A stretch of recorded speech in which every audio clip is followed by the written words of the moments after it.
Еще ребенок может, как на растении, ребенок еще может сказать, что ему нужно, а растение молчит и должен сам смотреть, что, как за ним ухаживать и что с ним делать. Ирина Бандарцова оранжереяда ар бир өсүмдүктү баласындай бапестеп багып, алардын түйшүгүн тартып жүргөнүнө 50 жылдан ашты.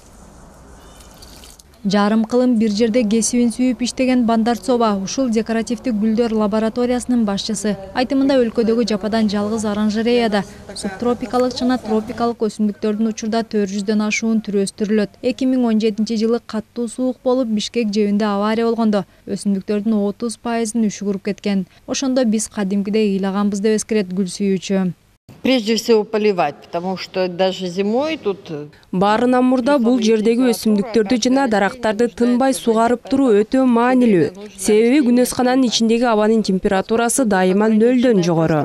Ошондой эле күнөскананын аймагы тар болгондуктан өсүмдүктөрүбүз декоративдик көрүнүшүн жоготпош үчүн органикалык жер семирткич да колдонулат. Жер арык үчүн ар бир өсүмдүктүн өзүнө ылайыктап орун даярдалып, анан отургузулат.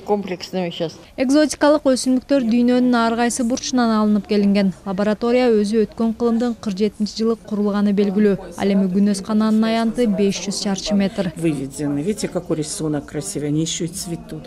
Оранжерея 3 бөлүккө бөлүнгөн. Биринчисинде банан, цитрус жемиштери, фуксиялар, агавалар бар. Экинчи бөлүктөгү күнөсканада ар кайсы өлкөдөн алынып келинген кактустар, ар кандай гүлдөрдүн түрлөрү өсөт. А үчүнчүсү пальмари. Мындагы пальмаларга 70 жыл болгон. Андан тышкары инжир, лавр жалбырагы, папоротник, түштүк америкалык фейхауа, африкалык акация сыяктуу уникалдуу өсүмдүктөрдү кездештирүүгө болот. Используется его листья, Баарыбыз бул өсүмдүк тууралуу укканбыз. Себеби мунун жалбырагы ашканада кеңири колдонулат.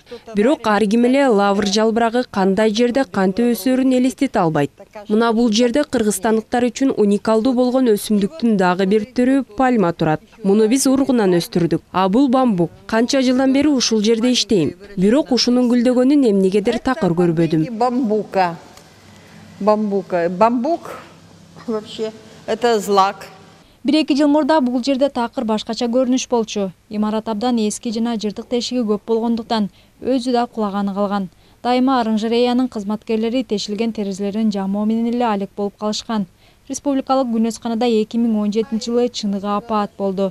Жылуулуктун үзгүлтүккө учурашы жана ызгаардуу кыш экзотикалык өсүмдүктөрдү аяган эмес. Бактыга жараша суук алып кеткен коллекциянын 70% калыбына келтирилди. Бул кырсыктан кийин Илимдер академиясы күнөскананы мүмкүн болушунча оңдоп, ыңгайлуу шарттарды түзүүнү чечкен.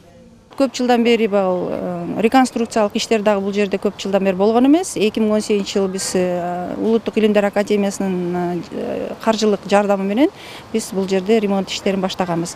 Мына азыркы убакта дагы ушул ремонт иштери болуп турат, бирок азыр деле акырына жете элекпиз. Ары жасай турган иштерибиз абдан көп. Ошондой эле оранжереянын аянтын кеңейтүү керек. Убакыт өткөн сайын азыркы күнөскана экзотикалык өсүмдүктөр үчүн тар болуп баратат. Учурда мында 5 адам иштейт, бирок ресурстук борбордун жардамы менен ыктыярдуу кызматкерлер өздөрү келип кол кабыш кылат. Алар дагы гүлдөрдү жана өсүмдүктөрдү бапестеп багып, ар биринин сырын үйрөнүп, жаңы кесипти өздөштүрүүгө аракет кылышат. Шынара Нурсеитова, Калбек Абдумомутов, Нью ТВ.